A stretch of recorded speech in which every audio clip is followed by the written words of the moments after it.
Good afternoon, everyone, and welcome to the Sirius Report. My name is Ken Shorgen. I'm here with London Paul.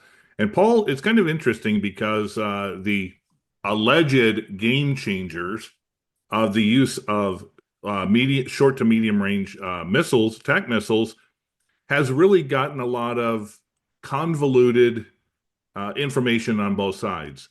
Obviously, there are some things that have become public, while things that attacks that have taken place have also not really hit the mainstream media.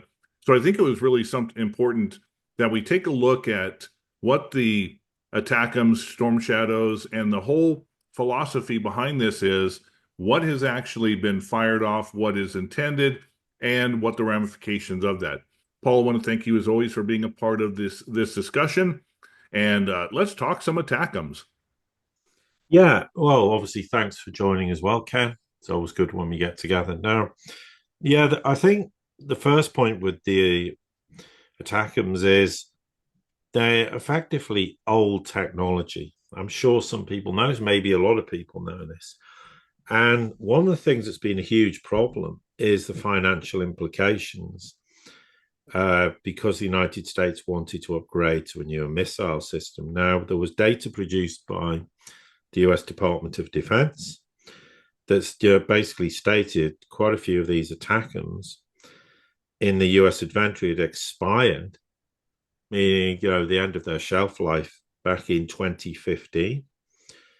And during the fiscal year 2016, the US Army had spent 30 million to modify 10 expired ATACMS and reset their contractual service life.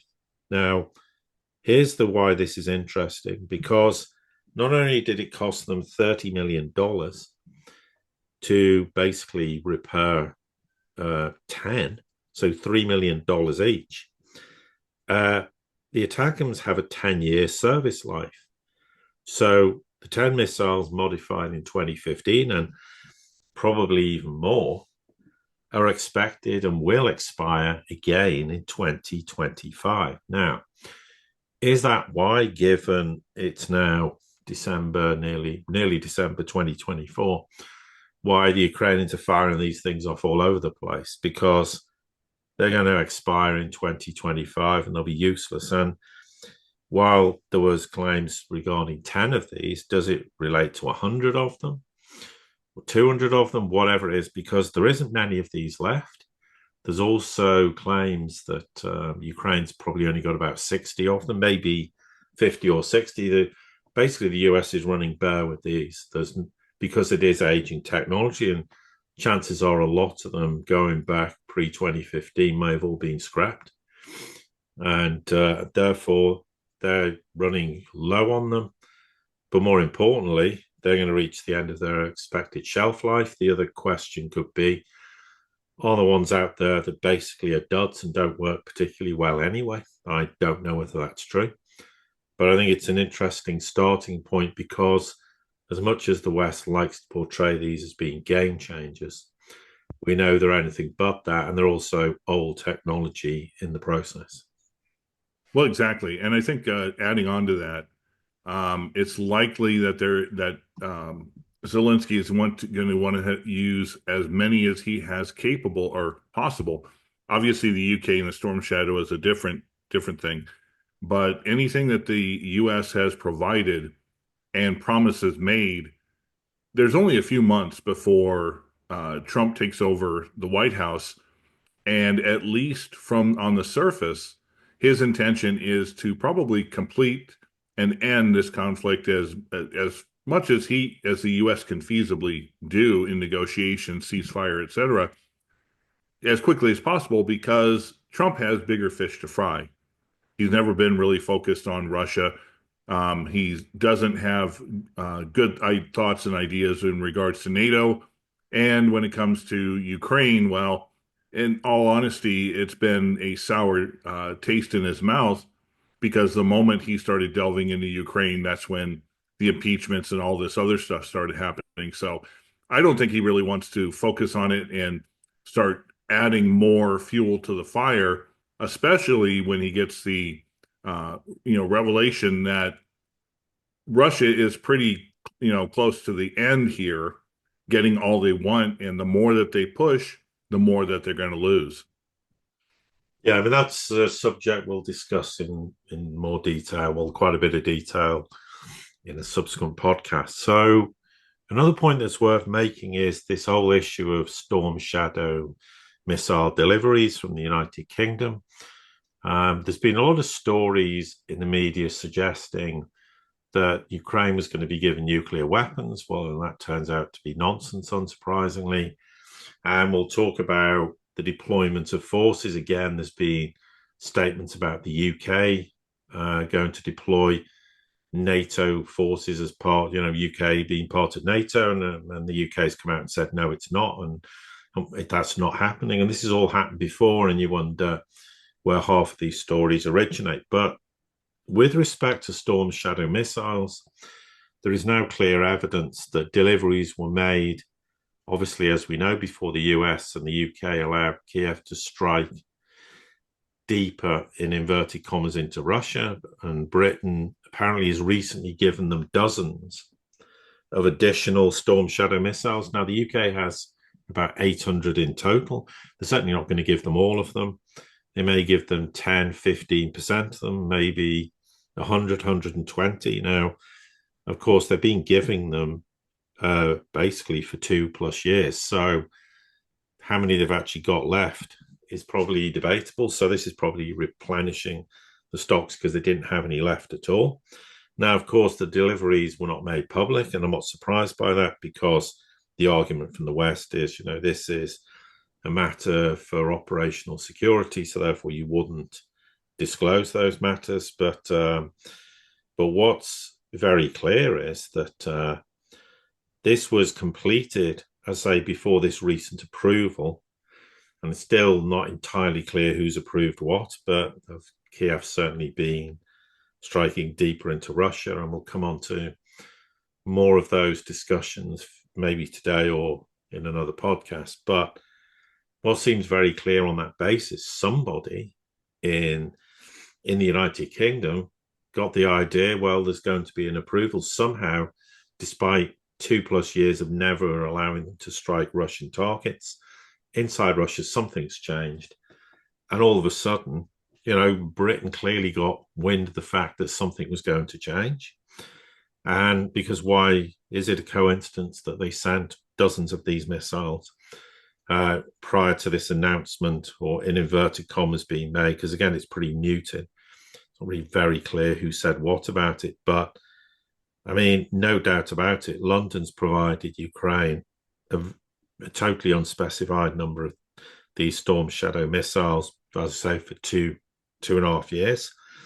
The last time the UK confirmed delivery of any of them was back in April. One suspects they've all been used up, and the UK is sending them another 50, 100, whatever, and they'll go through those very rapidly as well, and with very little success. But again, this implies someone had agreed something, even though, as far as everyone was concerned, this was never going to happen. And certainly not when you have Trump as the up-and-coming or transitional president to be. And of course, something changed, and this is another indication of that. Yeah, one of the more interesting things, of course, to look at is what has been the result of the use of these ATACMS and or Storm Shadows. The first one was rather public, because immediately after, Russia then decided to do a demonstration of its Oreshnik system, and that, of course, turned the fear tide to the other side of the table. But with that being said, there was a secondary attack of these ATACMS, which, if I'm correct, hit an S-400 radar site. Well, yeah, there's a few bits to go through before that first, though, Cam, which I think Okay. is extremely important. The first thing is, there's no doubt, I mean, the Russians think the West certainly understood Putin's statement, and obviously the fact, as you said, they launched this Oreshnik intermediate range missile. there's no doubt it caused, as we said, it's caused a lot of fear, anxiety, anger, and all other manner of emotions in the West. But I think the Russians felt, well, that might be the end of it. They won't respond with any additional missiles. We made the point there's supposed to be this emergency meeting with the Ukrainians, which is yet, it may have happened. I haven't seen it, any indication, but that was supposed to happen. Rutte, as who's now obviously the new NATO Secretary General, met with Trump in Florida. And then this very interesting comment came out. And maybe we have to be careful how we interpret this, but I think there's something that was very specific in that statement. And that was the White House National Security Communications Advisor, John Kirby, came out on Monday, yesterday, because bear in mind, there'd be no official statements from the White House at all, that suddenly, yes, Ukraine was allowed to use US-made ATACMS to fire at targets, though, and very specifically in the western Russian region of Kursk. He said they're able to use ATACMS to defend themselves on an immediate need basis. And right now, understandably, that takes place in and around Kursk and the Kursk Oblast. Now, recall the first time ATACMS was used was Bryansk region. Bryansk is not near Kursk. It certainly doesn't fit that description. Now, is that Kirby basically telling us we didn't authorize the Bryansk missile strike? We are authorizing ones that take place in Kursk, and we're giving a clear, unequivocal statement to that effect. I think there is certainly an indication to suggest that's the case, and it ties in with what we originally said, that I didn't think that the Americans were behind. What happened in Bryansk, I know it's a bit of a long shot. I know people think the Ukrainians weren't able to launch missiles themselves. I understand all that. I'm not disagreeing with it. I'm not saying Ukraine was responsible, but again, something clearly doesn't stack up with this. And I think Kirby's statement absolutely nails that on the head. And then you're right, Ken, they came on to this fact that basically the Russian Ministry of Defense came out and admitted that the Ukrainians had struck targets in the Kursk region again with ATACMS. This was carried out yesterday, and effectively what they did is they used 8 ATACMS missiles. This was to strike, or the strike fell on the area of the village of Kalino, where the Kursk Vostochny, I think it is, airfield is located. So this is another ATACMS attack. Of those 8 missiles, 7 were shot down by S-400s or Pantsir missile defense systems. 1 reached the goal. There was 2 Russian soldiers wounded, and there was slight damage to infrastructure facilities. So basically they nullified that attack, but it certainly happened, and in the Kursk region. The other thing that happened is, in addition to this attack in Kalino, they also attacked the position of the S-400 anti-aircraft missile division near the village of Lotarevka. 2 missiles reached their target there. The rest was shot down. Not sure exactly how many. There was rumors it was 5, so maybe 3 were shot down and 2 got through. Don't know exactly. There was supposed to be some damage there, potentially to a radar system. Not sure if there was any casualties. There's no information being stated. Now, the Russian Ministry of Defense announced retaliatory actions against strikes by the Ukrainian military with long-range missiles. They haven't specified what the response will be. They said everything's under control in these regions where these incidents have happened, but clearly whatever Putin said didn't register with someone properly, despite the fact and the extent and this obviously new Oreshnik intermediate range missile, but clearly someone isn't on the same page. And this time the White House has come out and said, well, we're authorizing it to happen in Kursk. So I would suggest far more definitively that the Americans most certainly were behind this. And clearly the White House is fully aware of this. And there's no doubt, again, this all ties in with previous assessment. This is to throw a spanner in the works, not least with regards to Trump's up and coming presidency. But the question now is, what will the Russian response be, bearing in mind what it was last time? More than anything, you have to wonder if some of the retaliation is going to be more on the covert end. Uh, there was certain incidents that have taken place with the utility grids here in the U.S., as well as a number of different hacking um, events. And of course, the first thing they're going to do is accuse Russia. They accuse Russia of everything. But is it necessarily unfounded that if you are to do some damage to NATO and European and US uh, members, not by doing it through overt military means, but by sort of doing an abject lesson in the fact that we can, infiltrate you in asymmetrical warfare by other means? Yeah, absolutely. Yeah, I mean, definitely a serious consideration. Another thing, a point worth making very briefly, is the fact that there seems to be more and more universal agreement amongst people in the West, privately at least. Look, with any hypersonic missile, and with respect to this Oreshnik intermediate range ballistic missile, all the existing missile defense systems, Aegis, THAAD, Patriot, Iron Dome, you name it, they cannot intercept this missile. Any suggestions that that's possible is nonsensical. There's been claims in the West that this is just some sort of rebadged old technology. No, it isn't. It's a very advanced system. It uses advanced technology. And the West making these statements is frankly just more idiotic rhetoric. It's also to try and disguise the fact that they don't want the Western public to realize that this is a new weapon and the gravity and the seriousness of it, but then to make out basically it's some primitive technology being recycled. And people should then ask themselves how they managed to destroy that munitions facility in Dnipro so easily. I mean, but again, I think this is part of the thing that's feeding all this anxiety, this fear, and at times desperation in the West. And it's ridiculous to think of the nature of what this Oreshnik demonstrated.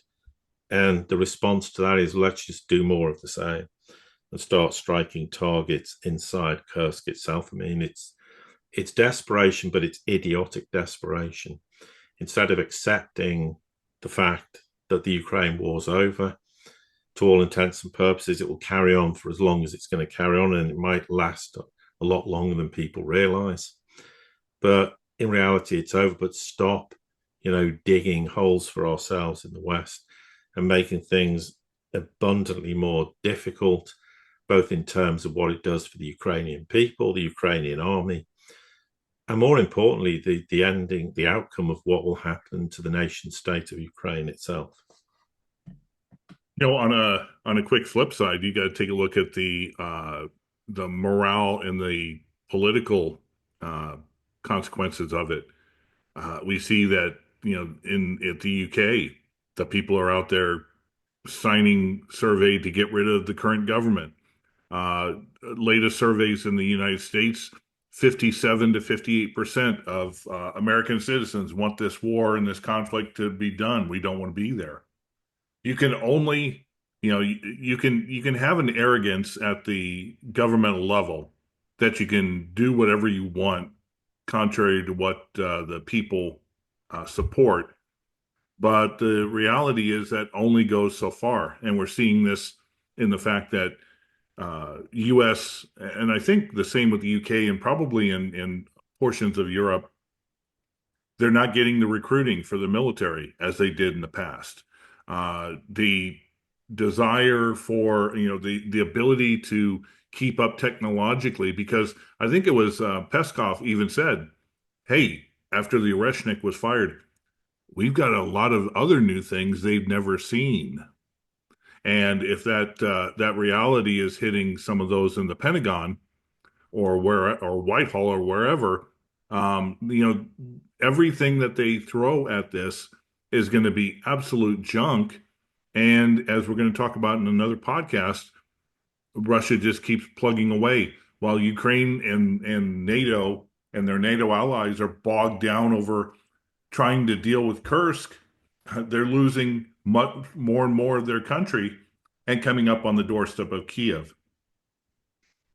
Yeah, exactly. And just another point worth making is there's a lot of speculation that Ukraine's making its own ballistic missiles. There's a lot of hot air coming out of Western sources, and unsurprisingly, Zelensky himself.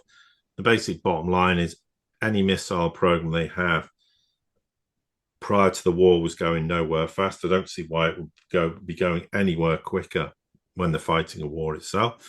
It lacks the capability, it lacks the capacity, it lacks the funding. Any program it has is extremely limited in its effectiveness.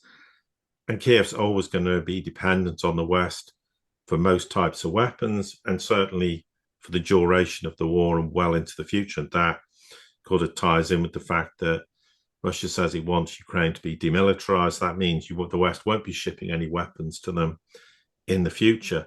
To produce ballistic missiles isn't as simple as people think it is.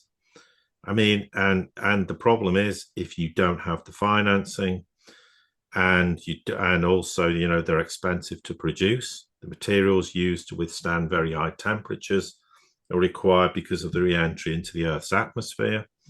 Now, Zelensky's made all these statements about Ukraine's produced like dozens of missiles this year. Well, if they have, they've all long since been blown up, and dozens of missiles isn't going to last very long. And really, one of the big problems for missile makers globally is to get a supply of components for the missiles. And therefore, even the United States admits, look, you're wasting your time trying to produce your own missiles. You'd be far better to focus on the use of long-range drones. And from Ukraine's perspective, the Americans are absolutely correct. But again, this is one of those stories that emanates that doesn't have any substance to it. And whatever Ukraine produces, it's nothing. It's a drop in the ocean compared to what the Russians produce. And of course, they can't produce the type of ballistic missiles like the Oreshnik. That's never going to happen because, of course, if nothing else, the West doesn't even have one themselves, given, these are hypersonic, traveling at speeds of Mach 10 or 11. Yeah, the only thing in regards to Ukraine building its own missile systems, I saw an interview and partially read an article from this German CEO that they've built a company, a manufacturing plant in Kiev or just outside of it to build these missiles to support the Ukraine conflict. And one, if they have, I can guarantee that thing's going to be destroyed in 10 seconds. And two, how much of Germany wants to export their declining industry outside of the country when their own economy is falling like a rock. So this has been a conflict, especially in the West, that has been 95% propaganda and 5% reality. Inevitably that's what it is. The game changers of the Abrams tanks or the Leopard tanks, the game changers of this and this, the F-16s, and they've been nothing, absolutely nothing. The only thing that's been of significance was the uh, Kursk incursion, but in reality, that was, as we've discussed before, one final desperate act. The what was it? The Battle of the Bulge, for all intents and purposes. And meanwhile, once that gets taken care of, the war is virtually over. Yeah, and it was an instant failure. I mean, it didn't, 24 hours cheerleading and then reality kicked in, and Russia's in no hurry to end the war because Ukraine keeps pouring more and more military forces in. Sadly and regrettably for the Ukrainians, many are being killed, and this has just been going on since August. it's Exactly. very difficult to know how many have died. It could be as high as 50,000. But anyway, that's just the whole nature of the way the war's being fought. And there's no doubt the West were behind this Kursk incursion. And it was, I mean, I'm not a military tactician or a military specialist, but even I know that's futile on steroids. It was so ridiculous how they ever thought it would achieve any objective. So, just a final point I think worth making in this particular segment we're doing is the fact that obviously Western intelligence is all over this destroyed Ukrainian defense company, Yuzhmash. This is the one, obviously, that was destroyed by this Orezhnik medium-range ballistic missile. So they're trying to recover fragments. We're trying to recover anything to understand what it is that Russia fired. I mean, and what they'll actually get out of it is minimal. It's not like they're going to be able to get any technology and reverse engineer it, because what's going to be left of it is very little that will give them any indication whatsoever. But clearly, they're completely fascinated by what this is.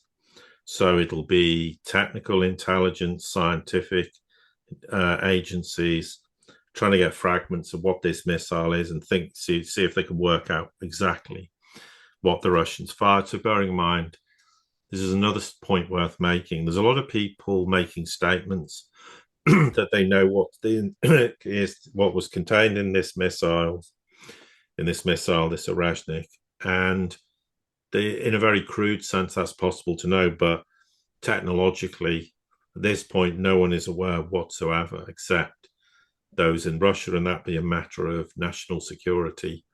And it'll be a treasonable offence for anybody to leak any information about it. So, again, just be very careful when people make statements about these missiles, because at this point in time, it's not possible for anyone in the West to have any inclination whatsoever as to the real nitty-gritty specifics of this. Yeah, we can all talk about it in a broad sense, but just be mindful of that.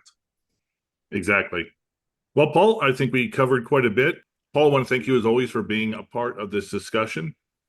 Yes, and you likewise. And to everybody here at the Sirius Report community, thank you for your support as well. Don't forget to like, subscribe, comment, share this with anybody you think would be important. And until the next time we get together, have a great day.